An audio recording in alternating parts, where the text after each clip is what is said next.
জানিয়ে দেব এই মুহূর্তে হাতে পাওয়া সর্বশেষ গুরুত্বপূর্ণ আপডেট বাংলা সংবাদ। শুরুতেই থাকছে বিতাড়িত স্বৈরাচার থেকে সতর্ক থাকতে হবে তারেক রহমান। বিতাড়িত স্বৈরাচার থেকে গণতন্ত্রকামীদের সতর্ক থাকতে হবে বলে জানিয়েছেন বিএনপির ভারপ্রাপ্ত চেয়ারম্যান তারেক রহমান। সোমবার জাতীয় প্রেস ক্লাব চত্বরে ঢাকা সাংবাদিক ইউনিয়নের বার্ষিক সাধারণ সভায় প্রধান অতিথির বক্তব্যে ভার্চুয়ালি যুক্ত হয়ে একথা বলেন। এবারে জানাবো ছাত্রদের ক্ষমতায় যাওয়ার হাতিয়ার হিসেবে ব্যবহার করা হচ্ছে সমন্বয়ক হান্নান।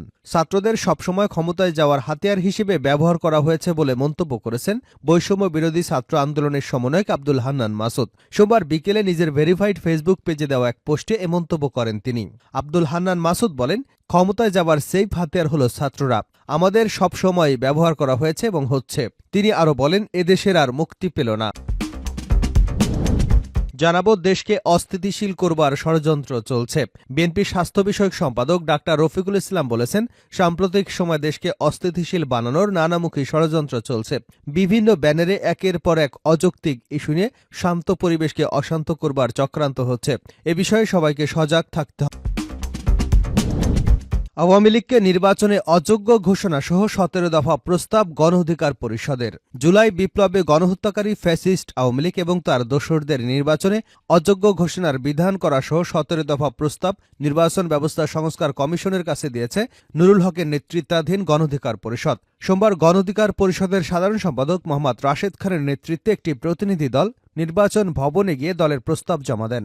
এ সময় সাংবাদিকদের সামনেও প্রস্তাবগুলো তুলে ধরেন রাশেদ খান।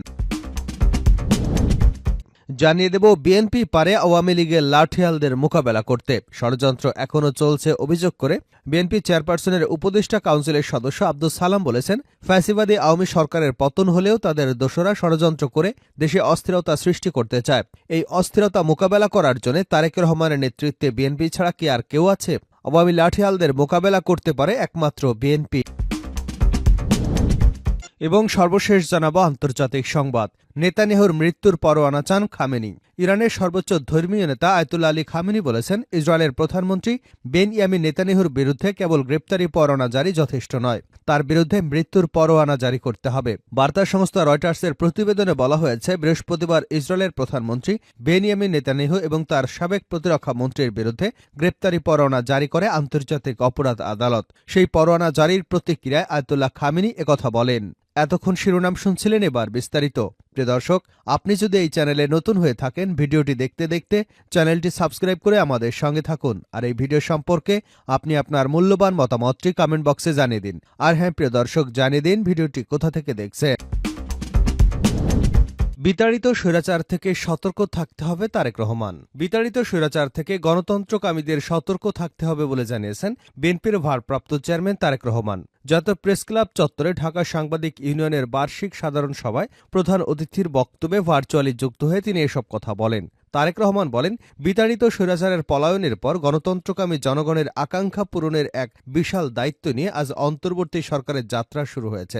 তবে গণতন্ত্রের পক্ষের সব শক্তি এবং সাংবাদিক সমাজকে সতর্ক থাকা দরকার। বিতাড়িত স্বৈরাচার আমাদের গণতন্ত্র প্রতিষ্ঠার যে চলমান যাত্রা তা বাধাগ্রস্ত করতে কিন্তু এরই মধ্যে নানা ধরনের ষড়যন্ত্র করছে।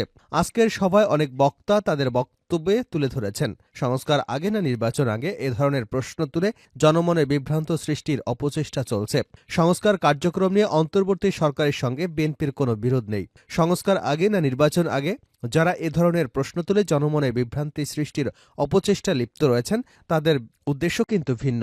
বিএনপি মনে করে সংস্কার কার্যক্রম কোনো শেষ হবার বিষয় নয়। একজন সংস্কার কার্যক্রম শুরু করলে আরেকজন প্রয়োজনীয় সংস্কার এগিয়ে নিয়ে যায়, কারণ সংস্কার একটি চলমান প্রক্রিয়া। তবে সংস্কারের কিংবা সরকারের বাইরে আমাদের প্রত্যেকের মনে রাখা দরকার, গণতান্ত্রিক রাজনৈতিক সংস্কৃতির গুণগত উত্তরণ ছাড়া পুঁথিগত সংস্কার অনেকটা অকার্যকর। তিনি বলেন, সংস্কার কার্যক্রমকে কার্যকর করতে চাইলে সবার আগে জনগণের নিত্যদিনের দুর্দশা লাঘবের ব্যবস্থা করা দরকার। জনগণের নিত্য প্রয়োজনীয় সরবরাহ নিশ্চিত করা না গেলে সংস্কার কার্যক্রমের কাঙ্ক্ষিত সুফল পাওয়া যাবে না।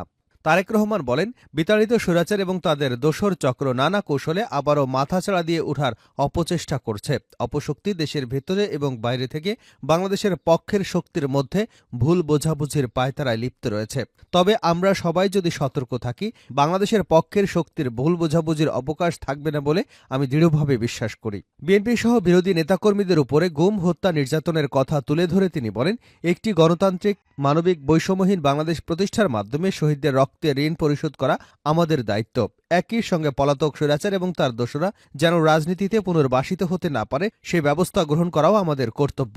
এজন্য যথাযথ আইনগত এবং রাজনৈতিক পদক্ষেপ প্রয়োজন বলে আমি মনে করি। পলাতক মাফিয়াদের পুনর্বাসন ঠেকাতে তাদের একদিকে যেমন আদালতে বিচারের মুখোমুখি করা প্রয়োজন, অপরদিকে তাদের অবশ্যই জনগণের রাজনৈতিক বিচারের প্রত্যাখ্যাত হবার পরিস্থিতিতে ফেলতে হবে।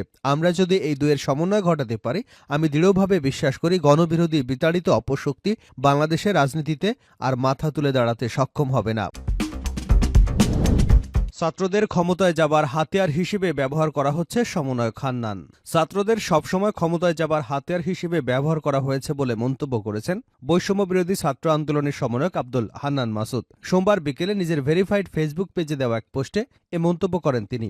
আব্দুল হান্নান তার পোস্টে বলেন, ক্ষমতায় যাওয়ার সেফ হাতিয়ার হল ছাত্ররা। আমাদের সবসময় ব্যবহার করা হচ্ছে এবং হয়েছে। তিনি বলেন, এদেশের মানুষ আর মুক্তি পেল না। বিএনপি পারে আওয়ামী লীগের লাঠিয়ালদের মোকাবেলা করতে আব্দুস সালাম। ষড়যন্ত্র এখনও চলছে অভিযোগ করে বিএনপি চেয়ারপারসনের উপদেষ্টা কাউন্সিলের সদস্য আব্দুস সালাম বলেছেন, ফ্যাসিবাদী আওয়ামী সরকারের পতন হলেও তাদের দোসরা ষড়যন্ত্র করে দেশে অস্থিরতা সৃষ্টির পায়তারা করছে। এই অস্থিরতা মোকাবেলার জন্য তারেক রহমানের নেতৃত্বে বিএনপি ছাড়া কি আর কেউ আছে? আওয়ামী লীগের লাঠিয়ালদের মোকাবেলা করতে একমাত্র বিএনপিই পারে। সন্ধ্যায় রাজধানীর শেরেবাংলা নগরের ২৮ নং ওয়ার্ড বিএনপির উদ্যোগে স্থানীয় বিএনপি এবং অঙ্গ সংগঠনের নেতাকর্মীদের নিয়ে এক সংক্ষিপ্ত পথসভায় কথা বলেন তিনি। আব্দুস সালাম বলেন, নির্বাচন কিন্তু এখনও ঘোষণা হয়নি, তবে নির্বাচন কমিশন গঠিত হয়েছে। এজন্য আমরা ধন্যবাদ জানাই। আশা করি অনতিবিলম্বে অন্তর্বর্তী সরকার নির্বাচনী রোডম্যাপ ঘোষণা করবে। তিনি বলেন, রাজপথে এলাকায় এলাকায় এবং খুনিদের মোকাবেলা করবার জন্য বিএনপিকে দরকার। আমরা এখনও মাঠে আছি। গণতন্ত্র যে শেষ পর্যন্ত ফিরে না আসবে, ভোটের দেশকে অস্থিতিশীল করবার ষড়যন্ত্র চলছে। বিএনপির স্বাস্থ্য বিষয়ক সম্পাদক ডাক্তার রফিকুল ইসলাম বলেছেন, সাম্প্রতিক সময় দেশকে অস্থিতিশীল বানানোর নানামুখী ষড়যন্ত্র চলছে।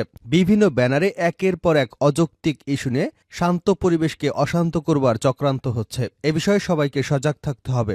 সোমবার ছাত্র মৃত্যুর ঘটনাকে কেন্দ্র করে ঢাকা ন্যাশনাল মেডিকেল সহ কয়েকটি শিক্ষা প্রতিষ্ঠানে হামলা, ভাঙচুর এবং আহতদের দেখতে গিয়ে তিনি এসব কথা বলেন। ডাক্তার রফিক ষড়যন্ত্রকারীদের সুষ্ঠু তদন্তের মাধ্যমে চিহ্নিত করে বিচারের আওতায় আনবার জন্য অন্তর্বর্তী সরকারের প্রতি আহ্বান জানান।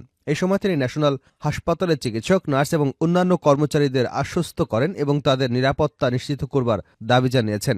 ডেঙ্গু শক সিন্ড্রোমে আক্রান্ত হয়ে শিক্ষার্থী অভিজিতের মৃত্যু ও পরবর্তী ঘটনা নিয়ে তদন্তের জন্য হাসপাতাল কর্তৃপক্ষ এবং রোগীর স্বজনদের সমন্বয়ে যে তদন্ত কমিটি গঠিত হয়েছে, তাদের সুষ্ঠু ও নিরপেক্ষ তদন্ত দ্রুততার সঙ্গে শেষ করবার তাগিদ দেন তিনি। এ সময় বিভিন্ন হাসপাতালে ধারাবাহিক আক্রমণের ব্যাপারে গভীর উদ্বেগ প্রকাশ করেন।